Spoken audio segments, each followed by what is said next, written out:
Hello everyone, मैं फिर से वापस आ गई हूँ अब सबके साथ एक नया इन्फॉर्मेशन शेयर करने। आज का जो टॉपिक है वो एक रिसेंट इवेंट का है जो कि इंडिया में कुछ दिन पहले ही कंडक्ट किया गया था।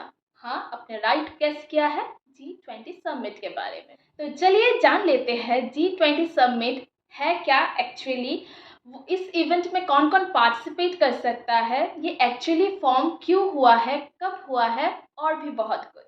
वीडियो को एंड तक ज़रूर देखिएगा। तो चलिए शुरू करते हैं। G20 एक इंटरनेशनल ऑर्गेनाइजेशन है जिसका ना कोई परमानेंट हेडक्वार्टर है, ना कोई ऑफिस और ना कोई परमानेंट स्टाफ।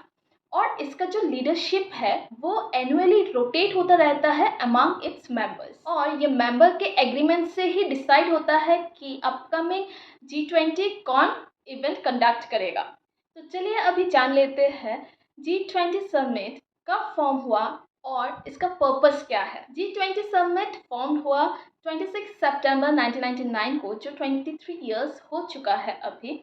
और 2008 से हेड ऑफ द गवर्नमेंट या हेड ऑफ द स्टेट्स इस समिट को कंडक्ट करते हैं only among its members, but the host country can invite the other countries to join their event.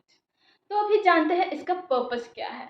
G20 का सिंपल सा purpose है, ये है कि to address the related issue of global economy such as international financial stability, climate change mitigation and sustainable development. तो चलिए अभी जान लेते हैं G20 के मेंबर्स कौन कौन हैं। Firstly Argentina, Australia, Brazil, Canada, China, France, Germany, India, Indonesia, Italy, Japan, Mexico, South Korea, Russia, Saudi Arabia, South Africa, Turkey, United Kingdom, United States of America, European Union and recently added African Union. क्या आपको पता है actually India 2023 में जी summit conduct नहीं करने वाला था। तो अभी क्वेश्चन होता है तो कब करने वाला था। एक्चुअली 2018 में जब अर्जेंटीना में G20 समिट हुआ था, तब 2021 में इंडिया कंडक्ट करेंगे G20 समिट, ऐसा प्रपोजल रखा गया था। बट हमारे प्रधानमंत्री श्री नरेंद्र मोदी जी ने रिक्वेस्ट किया कि हम लोगों को ये चांस 2022 में प्रोवाइड किया जाए, ताकि on the occasion of 75th independence day हम लोग फर्स्ट G20 समिट कंडक्ट करें हमारे भारत देश में। एंड ये परमिशन ग्रांट भी हो गया था, but इंडोनेशिया's government asked for its presidency's permission in 2022, as they are supposed to conduct their Association of Southeast Asian Nations event in 2023. Our government was kind enough to postpone the event. And finally, India got the chance to conduct the G20 summit on 9th and 10th September 2023 at New Delhi. Bharat का जो मोटो था G20 summit का, वो था वसुधैवा कुटुंबकम। इसका मतलब है one earth, one family and one future. और जैसे कि मैंने आपको पहले ही बता दिया था, इसकी लीडरशिप हर साल चेंज होती रहती है। तो इंडिया को उसका लीडरशिप मिला है फ्रॉम 1 दिसंबर 2022 टू 30 नवंबर 2023। पिछले साल प्रेसिडेंसी बाली से हैंडओवर किया गया था इंडिया को, एंड इंडिया ने अपना इवेंट क्लोज किया है ये प्रेसिडेंसी ब्राज़ील को हैंडओवर करके। दो इंडिया ने 10 सितंबर 2023 को ही अपना प्रेसिडेंसी ब्राज़ील को हैंडओवर कर दिया था, लेकिन एज पर प्रोसीजर 30 नवंबर 2023 तक ही इंडिया की प्रेसिडेंसी रहेगी। After that from 1 December 2023 Brazil will be the leader of 2023-2024। Indian government ने 990 करोड़ रुपीस स्पेंड किया है सक्सेसफुली G20 समिट कंडक्ट करने में। तो चलिए जान लेते हैं G20 के मेंबर्स कौन कौन प्रेजेंट थे G20 न्यू दिल्ली समिट में।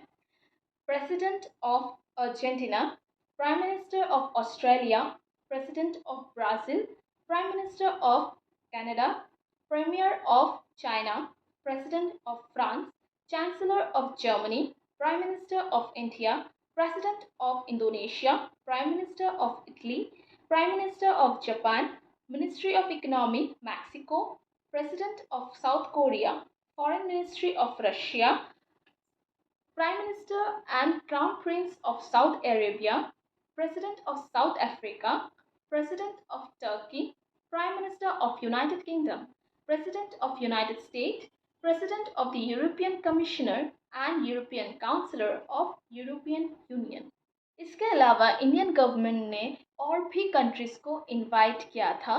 वो है prime minister of Bangladesh, president of Comoros, president of Egypt, prime minister of Mauritius, prime minister of Netherlands, prime minister of Oman, president of Nigeria, prime minister of Singapore, prime minister of Spain जो कि एक permanent guest invitee है, और president of United Arab Emirates.